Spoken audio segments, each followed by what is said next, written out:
Hi everyone, this is Feibi here. Welcome to joshandfeibi.com.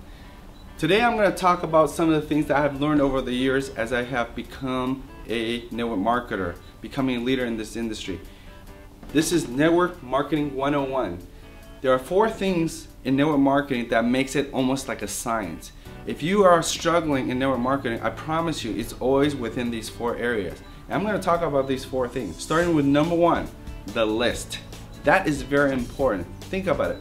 Facebook is worth so much money because they have a list of what? 1 billion people. Remember MySpace? They have a list of what? 30-40 million people, and what did that do? That list made them millions of dollars. And when the list dwindled, what happened to them? Their assets also dwindled. So the money is really in your list. It doesn't matter who you are, what profession you come from, everybody comes from, everyone has a list. List could be your cell phone. Your circle of influence could be your friends and family. Another circle of influence could be your church-related friends. Another circle of influence could be just people who service you in industry, like your doctor, your nurse. So everyone comes with a list. There's nobody that doesn't have a list. The question is, how valuable is your list? How big is your list? And what's the relationship you have with your list? So that's the first thing. You want to take a good evaluation of your list. Write it all down. That's number 1. The second part of this whole network marketing science, or the funnel, I call the call. First you start with the list, and then you have the call. What's the call? The call is you have to make contact with that list. You have to be able to talk to them in such a way that you want to invite them to see what you have.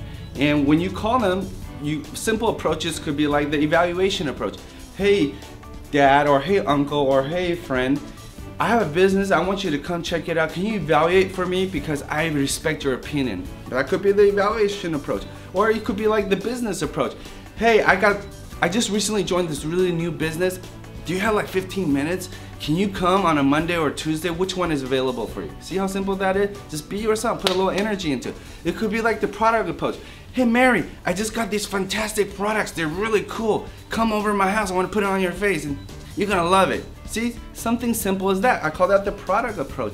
There's different types of approaches, but the point is, get on a phone. You gotta call someone. You gotta call that list. And once you call that list, you can expose them to your opportunity. And when you expose them, use tools like a magazine, like a website, like a product. The goal of the call is number 3. You wanna get the appointment, okay? Because a lot of people will answer your call, but the question is, how many of them convert from the call to the appointment? And the appointment is when they actually physically see the information before their eyes, touch the products, and feel it.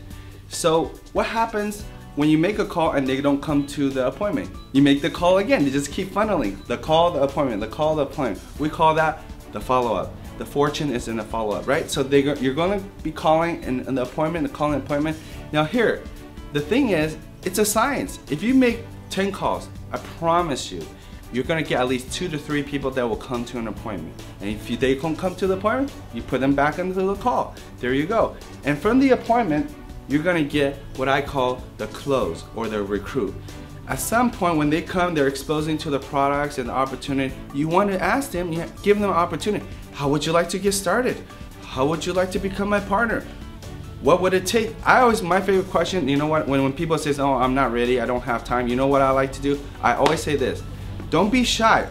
Go all the way to the end. I always ask them, what would it take? What is the obstacle that is in your way keeping you from getting started with me right now? The reason you ask that question is so I can learn their objection, so I can understand what's in their mind and then be able to close. So here it is, the list. That's the people that's on the list, the call, where you're actually making the contact, the appointment, and then finally the close. If you're struggling in network marketing, I promise you want to evaluate in all those areas. You could be making a lot of calls, but guess what? No appointment. Maybe it's your script that you need to reevaluate. You could have a lot of appointments, but guess what? You're not closing. So it's always in those areas. Statistically analyze it, do a little ratio. In my next video, I'll go in more detail on how you can break this down to a science. And here's Feibi from joshandfeibi.com. I hope you enjoyed this video.